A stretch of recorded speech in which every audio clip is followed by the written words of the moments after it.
Hello everybody, GrayStillPlays, and I wanted to come to you today real quick to give you some slither tips to increase your length. Now, I'm no Ron Jeremy or anything, but I can tell you a couple of things that you may not know that should help your gameplay in this particular game, and let's start right ahead with the top 5. First, I'm talking about avoiding pinching and being pinched. Pinching is when another player is looking to strategically make you get stuck between them and a barrier. It could be a wall, another player, or just that opponent's body. Typically, when people try to avoid a pinch, they move at a 90-degree turn, but that's typically not the best answer. You should attempt to try at 180 degrees. Go back the way you came. This way you can utilize your own body to protect you and give you some breathing room. When you do this, you'll notice you'll be able to defend much better. Tip 2 is dealing with aggressive players. Aggression is good as it gets you mass fast, and it's my favorite way to play the game, but you want to make sure you don't telegraph your aggression too far ahead.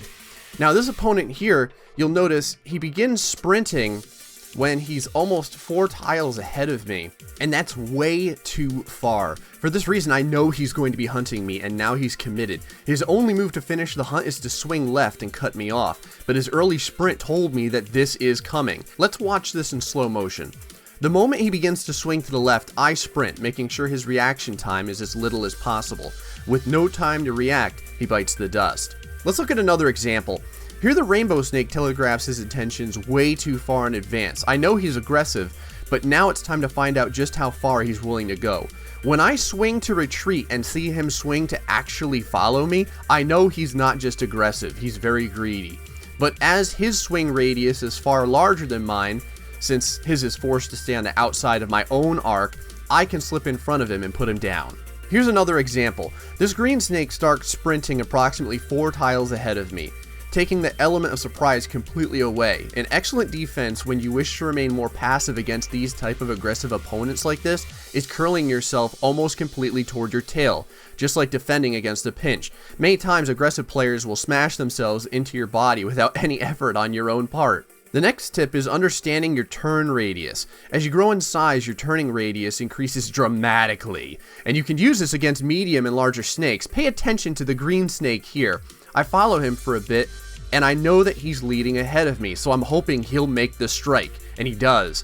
When he does, I'm there to defend by maintaining the outer radius, but this is where he falls trapped to the very first thing that we talked about in avoiding the pinch. He only turns 90 degrees and ends up running straight into me. Now, even though here we see a much smaller snake, he too falls prey to the same instance, only turning 90 degrees instead of attempting to turn toward his tail. The next tip is to prey on people with divided attention. Snakes attempting to trap other snakes are a fantastic target for this approach, since they're focused on making sure they continue to constrict their own circle.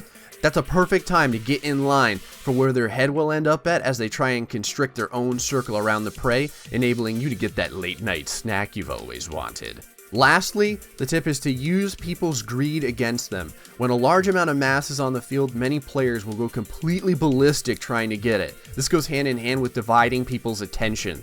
When people start sprinting for the mass, they often become very sloppy, and if you target the players getting the mass instead of the mass itself, you can destroy a huge amount of snakes all at once and take all that sweet, delicious length for yourself. Anyway, guys, I hope that this kind of helped you out with a couple of tips that you may or may not have known about, a little bit more obscure than just, trying to constrict people or just, shooting for mass. So, if it did help you, feel free to let me know in the comments. If there's any other tips that you'd like to know about how to get better at Slither, feel free to let me know that as well. Until the next time, stay foxy and much love.